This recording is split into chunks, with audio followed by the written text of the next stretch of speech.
And we are back for our MLB Best Bets here on Sunday, July 27th. Yesterday was a much-needed bounce-back day for us here on the channel. 4-1 spot. The only play that didn't hit for us yesterday was the Washington Nationals, who actually beat the Minnesota Twins. More on that later. But a 4-1 day nonetheless. Nerfy finally hit in Anaheim.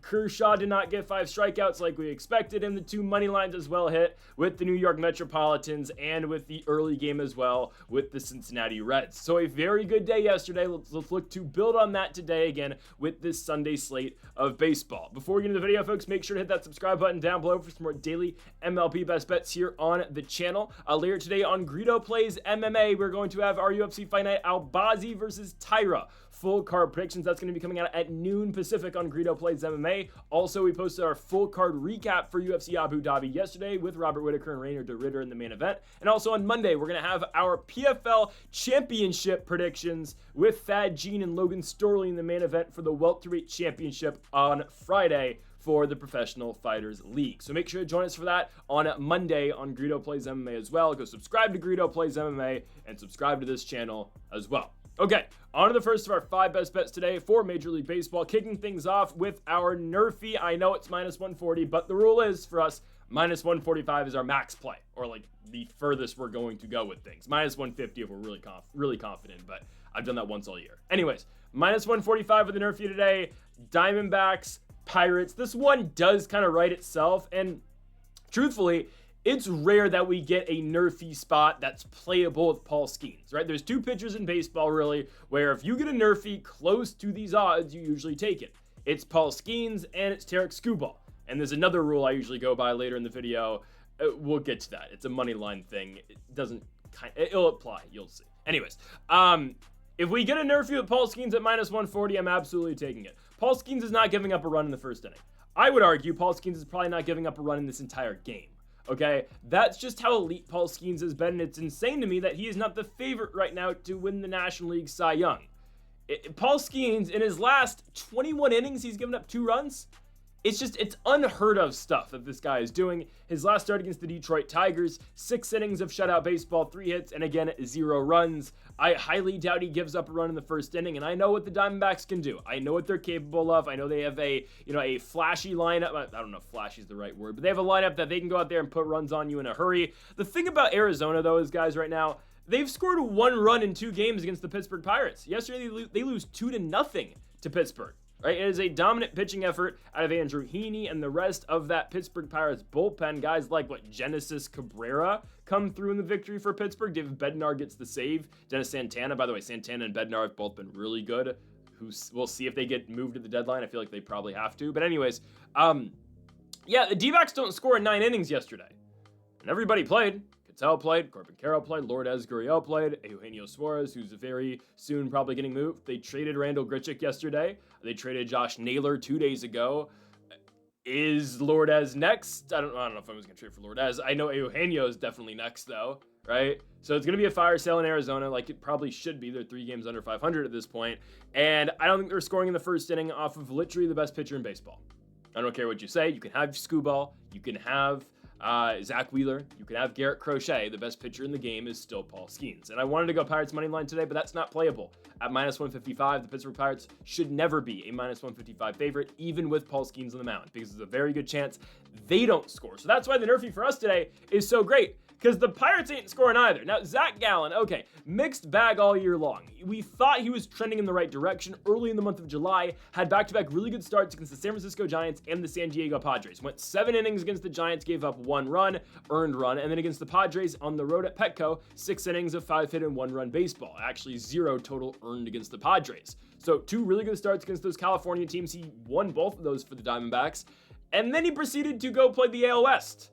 Against the Angels, he went 5 innings, 8 hits, 6 runs, and then against the Astros, 6 innings, 7 hits, and 6 runs. It's weird. Gallen's another guy who may get traded soon, so this might be Zach Gallen's last ever start as a member of the Arizona Diamondbacks. Again, time will only tell for that. I do think he's able to get 3 outs just because of how pitiful the Pirates are. He'll have to deal with Spencer Horwitz, Andrew McCutchen, Brian Reynolds, and Tommy Pham, and then O'Neal Cruz, who went yard yesterday. I think Zach Gallen's going to be fine. I'm not telling you he's going to have a great start. I just think he's able to get these first 3 outs because, again, it's the Pittsburgh Pirates. So I think we're fine. I would be, usually I try to stay away from Diamondbacks nerfies because of how explosive this offense can be, but okay. Not even like Grichuk's that. I mean, Grichuk's going to Kansas City. Interesting. I guess the Royals are going to try to push for a playoff spot. Sure. And obviously Naylor's gone as well. I think Eugenio is definitely coming up as well. Sure, Corbin's still there, and yes, Suarez is still there for now, and Marte's there. But again, it's Paul Skeens.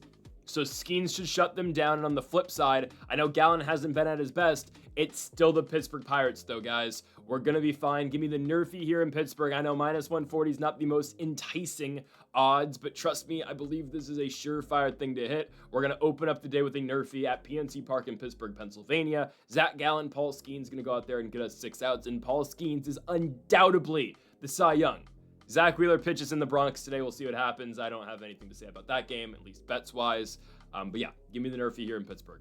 Our second best bet of the video comes with a matchup here at Fenway Park in Boston, Massachusetts, as we've got the Los Angeles Dodgers taking on the Boston Red Sox.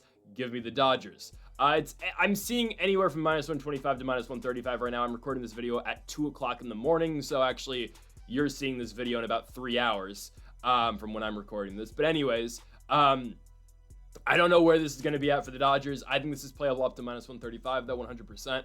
I don't think they're losing to the Red Sox today. These two teams have split the first 2 games of the series.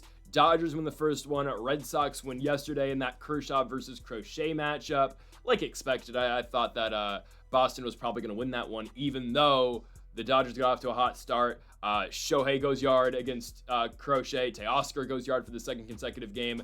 Ultimately, those are the only 2 runs that the Dodgers score on Fox against Garrett Crochet and the Red Sox. And Crochet obviously had his bit to say about the Fox production, which I agree with anyways.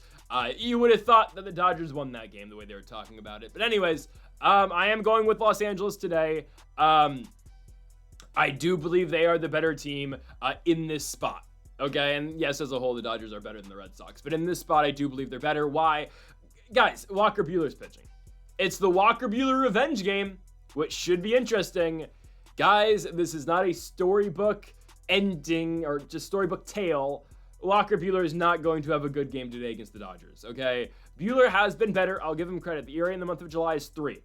Starts against the Nationals, Rays, and Phillies. If there's a team that's going to blow him up, it's going to be the Dodgers. I think the Dodgers have gotten over that hump of just sucking because they were really bad in that Brewers series and the Twins series. Yeah, they won it, but they did not look good in that Minnesota series. I think they have turned a page. They've looked much better in Boston. I know the last 8 innings of yesterday's game at Fenway wasn't great for this team. But you give them Walker Buehler, I believe he's going to get destroyed today. I assume Mookie's back in the lineup. Betts pinch hit yesterday for Hyesung Kim, even though Hyesung Kim was 2 for 3, and they pinch hit Betts for him. I'm not going to tell you they're better without Betts, because they're not. I mean, they're definitely better with Betts in the lineup.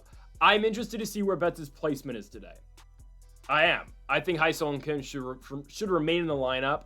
He should go to the outfield, and Betts should just return back to short, obviously, and you just take Esteury Ruiz out.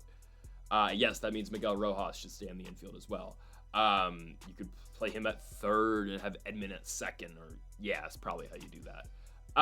Or other way around, I guess. Anyways, I think Betts, honestly, guys, Mookie should be batting in the 7. Yeah, he should be batting in the 6. Yeah, they should go. I hope they go. And again, I never bet on the Dodgers, but here we go. They should go Shohei, Will Smith, Teoscar, even though I'd go Freddie in the 3, but that's fine. This is what they're probably going to do. Those 4, Pajes, and yes, Betts should be in the 6th spot. Guys, he bats 240. Mookie's having probably the worst season of his career, at least in the last 8 years. He should not be batting. For one, he shouldn't be batting leadoff tomorrow, and he should not be batting second, okay? No. Ohtani, then Smith, and then Freddie or Teo. That's what I want tomorrow out of the Dodgers, okay? And again, it's Walker Buehler. Longtime Dodger, first start against his former team. I don't think it's going to go too well. I know he's been better in the month of July. Look at what he did in the month of June. 11 ERA. Come on now. I do think the Dodgers are going to jump all over Walker Buehler. And I know Dustin May's no world beater on the other side. His last start wasn't bad against the Minnesota Twins. Got ran out that game really early because he just dealt with pitch count issues. Went 4 2/3 innings, gave up no runs and 5 hits against the Twins. Okay. As we saw yesterday with Mitchell Parker, the Twins will have their nights where they just don't do anything. So it is what it is. Mazier in the month of July is 5. He had that bad start against the Giants, got completely blown up there. I've seen May get blown up quite a bit this year. The Padres start wasn't good. The Nats start wasn't the greatest as well. It's going to be a high-scoring game. I just believe the Dodgers are going to be able to outscore Boston tonight. The Red Sox, I know, again, they have a good lineup. They've got guys who are going to hurt you. I just firmly believe the Dodgers are better in this spot just because Walker Buehler is worse than Dustin May. Okay? These are two these are two low-end rotation guys for the Los Angeles Dodgers. I get it. And obviously, there's a reason Buehler's not back with this team because of their influx of talent, obviously, with their starting pitchers. But I firmly believe the Dodgers are better in this spot. I do think Ohtani's going to go yard yet again. He's trying to chase Cal Raleigh, who maybe will get the AL MVP now that Judge is out for a week and a half. I don't know. Probably not. But I do believe the Dodgers are just more equipped in this spot. These two teams have split the first two, and I think the Dodgers will win the series. Give me Los Angeles minus 125 here at Fenway Park for our first money line bet of the day. Our third best bet of the video is our Washington Nationals best bet of the day. Couldn't find much value with the Nats bets today. For one, there's nothing listed in terms of player props or pitcher or batter props because we don't know who's starting for the Twins. And I couldn't tell you who's starting for them. I believe they're going bullpen, but I just don't know. So I'm just going to go with the over. 9.5 runs. Jake Irvin's going to give up runs, okay? I don't think the Twins are going to put together back-to-back bad offensive nights, at least that bad of nights. Like, they let Mitchell Parker go, 5 innings? 5 2/3 innings, 8 hits, 2 runs. I don't know how you let Mitchell Parker do that to you, but thanks, Minnesota. You just bought Mitchell Parker 8 more starts. Great. So exciting. God, he's going to be number 3 in the rotation after Gore is traded. No, he's going to be 2 after Gore and Soroka are traded. Oh my goodness, we're going to be horrible. Anyway, I hope Gore's not traded, but I could go either way at this point. Anyways, Nats win yesterday 9-3. I'll break that game down a little bit. But I do believe today the over is going to hit, right? Yesterday, 12 total runs between the Nationals and the Twins just really did not do their part, right? The Nats scored a lot of Joe Ryan, which was interesting, but Minnesota only with 3 runs. 2 of them came in the bottom of the 6th, both obviously charged to Mitchell Parker, and then 1 run scored in the bottom of the 8th off of not Andrew Chafin, it was Jackson Rutledge, because Jackson Rutledge isn't very good. Kind of worked himself out of a little bit of a jam, only giving up 1 run, but right, a 9-3 final. The Nats got on the board quite often. I do think, again, this game will go over today. Jake Irvin's going for the Nationals, and I like Jake a lot. He's going to be our future number 1 guy in our rotation after McKenzie's traded, if McKenzie's traded. Jake Irvin's been having a really rough go of things recently, though, which is disappointing because really 2024 was a good season for Jake Irvin. I remember right before the All-Star break, at the 4th of July, Jake Irvin's ERA was like 2.6, and there was legitimate talk about Jake Irvin being in the All-Star game. Like, he had better numbers than McKenzie did last year at the break. His second half was horrible, and 2024 has not been good for Jake Irvin. We've said it all year long. Velo is down. Velo's down for him and Soroka right now. But on top of that, he's walking guys all over the bases, and he's just leaving stuff to be had. Look at what he's done so far in the month of July, 5.23 ERA, and that's saved by the fact that his runs that he gave up in Milwaukee were unearned. He gave up 3 runs in Milwaukee, but they all got charged as unearned, so his ERA went down in that start. I will detail you every single start that he's had in the month of July, plus I do believe his start in Anaheim is important to talk about as well. 4 1/3 innings, 9 hits, 8 runs against the Los Angeles Angels. I will give Jake credit there. I was at that game. He gave up a lot of runs early and just fought and stayed in the game for as long as he could. Right, gave up a lot of his runs at the very start of the game, gave us a decent inning to close out his start, albeit he only went 4 1/3. Anyways, Detroit starts not bad, 6 innings, 3 hits, 3 runs. That's actually pretty good. St. Louis starts 6 innings, 4 hits, 4 runs. Brewers start 5 innings, 4 hits, 3 runs, but they were all unearned. And that Red start, oh man, Nats win the game 10-8, but Jake Irvin, even though he's given a bunch of run support, goes 3 2/3, 6 hits, 5 runs. If only we could give Mackenzie Gore that run support, right? I just believe Jake's going to give up runs tonight. I think Minnesota, after that lackadaisical, I believe that's the right word for that. Yeah, it's got to be. After that lackluster, I think is the better word for that, performance yesterday with the Bats, I do believe they're going to turn it up. Like Byron Buxton, guys, that game yesterday gets shifted in terms of momentum. The second Byron Buxton's loud contact gets caught at the warning track yesterday by Jacob Young to start the game. Guys, there was just so many missed opportunities for Minnesota. I'm not even trying to make excuses for the Twins because I'm glad my team won. Guys, Minnesota had the same amount of hits as the Nationals did yesterday. They just couldn't capitalize, and the Nats didn't make a key error. They did not make a key error like Minnesota did in the top of the fifth. And sure, the Nats were already up 2-0 at that point, but, you know, that was a more competitive game than you think it is. So I believe the over is going to hit today, over 9.5. I think both teams are going to deliver offensively. I know that's a tough thing to predict with the Nationals, but I'm expecting a bullpen game, and I'm expecting a low-level bullpen game at that as well. I'm not picking a money line. I don't feel confident either way with that. Real quick, yesterday's Nationals game, if you want to skip this, again, if you want to skip my daily Nationals rant, just move on like 2.5 minutes. Anyways, Nats win 9-3 yesterday in Minnesota. I'm really happy with the performance after, you know, it looked like the world was crashing the other day for the Nats when they got shut out by Zebby Matthews. They somehow just dominate Joe Ryan, which I don't know how that happens, and this team is bipolar, but that's great. Joe Ryan in 5 innings gives up 4 runs. Good on the Nats. Could have been more if Luis Garcia's hit early in the game went out the park, but hey, Luis comes back, gets 2 hits and finds that home run later in that ball game in the top of the 4th off of Joe Ryan, right? Easily could have had 2 with that loud out earlier in the game. But I think the big story for me is, well, Mitchell Parker had a really good start. So way to go, Minnesota. You've just ensured that Mitchell Parker is going to be starting for this team for the rest of the season and maybe on to next year. But both of the Luis Garcias came through. Not just Luis Garcia Jr. at second base, but Luis Garcia as well pitching. Guys, I'm so impressed with Luis Garcia. Shout out to Mike DeBartolo finding the 38-year-old who's now pumping 100 miles an hour. Guys, since Luis Garcia has become a national ERA of 1 over 9 innings, he's given up 1 run, and that was in Milwaukee. He's been incredible. He's throwing 100 right now. I mean, this is a guy who, with the Dodgers, had a 5.27 ERA. His ERA at the Nats is 1. What the hell? And we got to cherish this while it's here because, guys, Luis Garcia, Luis Garcia, and maybe Luis Garcia Jr. too. Definitely Garcia is getting traded. I don't know about Louis. I hope not, but maybe, right? We got to cherish the 2 Luis Garcias while we can because this is not lasting for much longer, probably at max a couple more days. But I've been really impressed with Luis Garcia, and it's crazy that somehow we picked up Luis Garcia for a month, and we're probably going to flip somewhat of a prospect. If you remember last year, right? This is what I'm kind of, looking at. Dylan Floro last year got us Andres Chaparro, and Floro ended up getting DFA'd before September even started.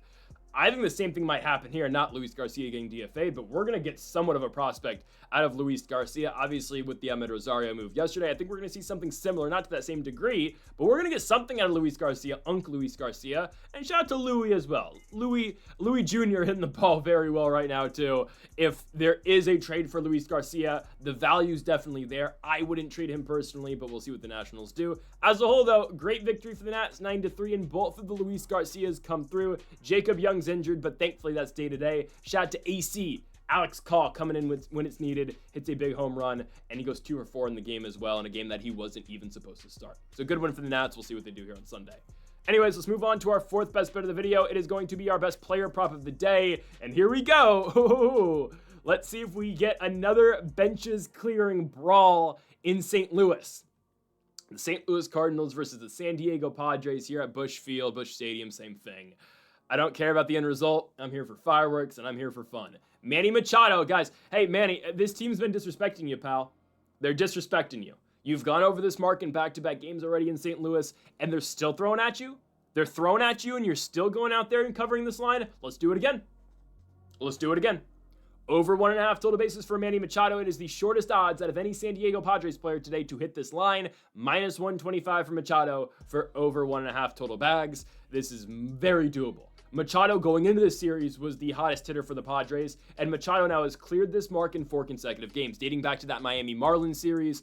He had, in that last game of the Marlins series, he had a double and a single, 3 total bags, obviously. That first game against the St. Louis Cardinals, 2 singles and a home run. Give me 6 bags for that one. 2 singles on Friday, obviously 2 total bases. And yesterday, 2 hits, a single, and a double. That's 3 total bases. Let's keep it going here. And again, there's multiple factors involved, right? This is Machado literally, I was going to say feeling disrespected. No, he's being disrespected by the St. Louis Cardinals. Okay, there's that. And it's also motivation from that. And also, okay, this guy's just hitting the ball really well right now, right? Machado is having a very good season. He's batting 295, I think a little bit higher actually, batting like 297-ish, I think right now. Machado's been excellent. And I look at the starting pitcher today for the St. Louis Cardinals. It is Mlb McGreevy. Not a bad arm, honestly. His last start against the Colorado Rockies was pretty good. 7 innings, 7 hits, and 2 runs. Again, it's Colorado, but I will always say going to Coors Field and putting up a line like that is impressive no matter who's actually playing at Coors Field. But his start prior to that against the Chicago Cubs was not good. And I'm about to detail you a trend right now with Mlb McGreevy in a second. But against the Chicago Cubs 2 starts ago, I know he hit the IL for a little bit, or I think I believe it was the IL. 4 2/3 innings, 7 hits, 5 runs. My point being with Mlb McGreevy, he's had 5 starts so far this season. It is good start, bad start, good start, bad start. Kicks off the year against the New York Mets, 5 2/3, 1 hit, 0 runs. Then proceeds to get absolutely blown up by the Los Angeles Dodgers. Actually, not that bad, but still doesn't have a good start against the Dodgers. Comes back, has a really good start against the White Sox. Shits the bed against the Cubs. And then his last start against the Rockies was really good. So again, it has been off and on, off and on, off and on, off and on for Mlb McGreevy so far this season. Here we go. This is the off start. Machado, and again, I don't really care what happens in the entirety of McGreevy's start. I just need Machado to get a hold of 1 or 2. I think it's going to happen, right? It's just, this is one of these only in baseball moments, right? You see what happens last night. Machado gets thrown at, English is hard sometimes. Gets thrown at by the Cardinals. He's still been performing at the highest level, and he kind of just puts it in their face. Pause today. Pause. I believe Machado hits a home run. Okay, that's what I believe happens. I believe Machado goes yard today. And I think it's going to happen in the first inning. All these tensions have been rising. Padres still do win the game yesterday. An ugly game, don't get me wrong, but they win it 3-1. Machado's been a big reason to their success. And San Diego, borderline playoff team right now. We'll see where they end up. There's been some talk about San Diego selling. I don't think they should do it. As a fan of a team who's not even close to the postseason, if you can get in the playoffs, you absolutely do it. And the Padres, I mean, like, what? Are the Cincinnati Reds going to really outplay the Padres from here on out? Probably not. So the Padres can probably get that 3rd wild card spot. But again, who knows? Because right now, that would book them against, the Dodgers.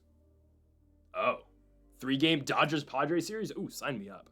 Probably won't be the Dodgers. It'll probably be like the Cubs. But anyways, I think the Padres, I think they do well against McGreevy, but obviously that starts with Manny Machado. I'm going with Machado over 1.5 total bases tonight in St. Louis, or today in St. Louis. Okay, final best bet of the video. Said it yesterday, I'll say it again. If it ain't broke, don't fix it. New York Mets, San Francisco Giants for the 3rd consecutive day. Yes, I'm going with the New York Metropolitans. I hate the team, but I'm here to make money. So I'm going with the New York Metropolitans yet again. Just makes sense. This is the best, or I guess the worst odds for us at least, that we have gotten for the Mets all series long. They went from big underdogs in the first game to they closed as slight underdogs yesterday to now minus 135 favorites tonight. That's fine. We're still playing it. Okay? We are still playing it.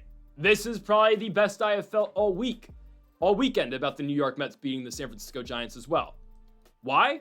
Well, the Mets have won the first 2 games. The Giants have scored a combined 2 runs in 18 innings. And Kodai Senga's pitching, who I know has not been at his best. He's been dealing with injuries off and on this season. Doesn't matter. You can be Mitchell Parker, and you'd probably still have a good probably not. You can be like Mike Soroka right now and have a really good start against the Giants and go 6 innings against the Giants. Doesn't matter who you are. If you're somewhat competent, which Kodai Senga is with his 1.79 ERA, he will be fine in San Francisco. Okay? Max, Senga's given up 1 run. I think he's going to go 6 shutout innings. The Giants don't show up in big spots. It's Sunday Night Baseball, nationally televised spot. First nationally televised spot, at least Sunday Night Baseball spot in San Francisco since last July against the Dodgers, if I'm not mistaken, or last August against the Dodgers. So it's been like 11 months. I think. Maybe I'm missing one, but I think so. Anyways, the Giants just aren't good at the plate. David Peterson dominates them yesterday. 6 innings, 8 hits, 1 run. A lot of missed opportunities for the Giants, as there was a lot of missed opportunities for the New York Mets. But ultimately, it was Mark Vientos' double in the top of the 6th with 2 outs that scored both Starling Marte and Juan Soto that ultimately won the Mets the baseball game. Jung-Ho Lee hits the reverse unicorn double. Home run in every other stadium but Oracle. It is what it is. And then eventually he gets stranded on second base by Edwin Diaz. That's San Francisco Giants baseball right now, guys. The team sucks. I'm serious about this. They have one reliable hitter. It's Elliot Ramos. That 3-hit Jung-Ho Lee game yesterday, oh, that's great. He's getting nothing tonight. He's getting nada. Guys, I keep talking about the bottom of the lineup. It's so horrible. Casey Schmidt, Luis Matos, Andrew Kisner, or Patrick Bailey. Oh man, those are 3 automatic outs. Wilmer Flores went 2 for 4 yesterday. That means he's going 0 for tonight. Matt Chapman had a hit. Oh, he's going 0 for today. Adames had a hit. 0 for. Elliot Ramos will show up because he's a big-time baseball player. The rest of the team is horrible right now. Devers will eventually show up. But nah, it's not happening for them tonight. And on top of that, they're going bullpen game. Ooh, man.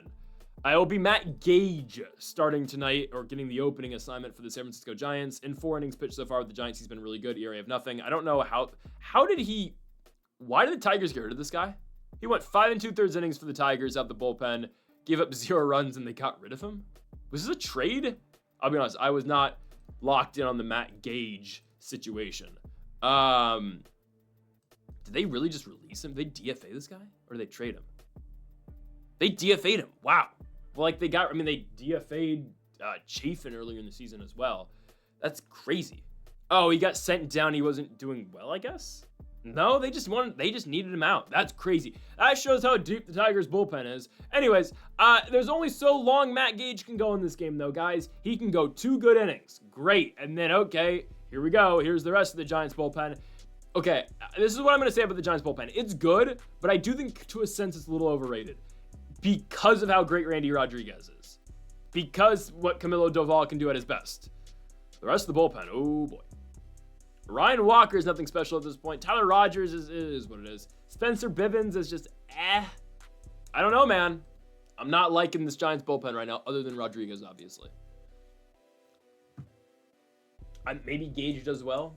Obviously, they believe in Gage if he's getting the opening assignment, but past Gage, yeah, I'm not too wowed by what San Francisco's got. Kodai Senga, I know he hasn't been at his best. His last appearance against the Angels wasn't good. 3 innings, 4 hits, 4 runs. That's bad for Kodai Senga, who came into that game with a 1.39 ERA. Doesn't matter. You're facing the Giants. If you can get Elliot Ramos out, you are perfectly fine. The Giants suck. They're horrible. Their bats are bad. Their only saving grace is their top bullpen guys and their starting pitching. Robbie Ray gave them a great effort last night, and they still lost. Robbie Ray worked himself out of a bases-loaded no-out jam earlier in that game. Gave up nothing. He struck out, was it Vientos? And then got Francisco Alvarez to ground into a double play. And they still lost. Ooh. 2 runs in 18 innings. The Giants are horrible at baseball. Give me the New York Metropolitans. I hate them. But we're here to win. Give me the Metropolitans. Minus 135. Folks, thank y'all for watching our MLB Best Bets here on July 27th. If you have not yet, though, make sure to hit that subscribe button down below for more. Make sure to leave a like if you did enjoy the video. Make sure to comment if you do disagree with any of the picks. We'll be back tomorrow for more daily MLB Best Bets. Make sure you go check out Greedo Plays MMA later today as well. Folks, thank y'all for watching. And Mamba forever.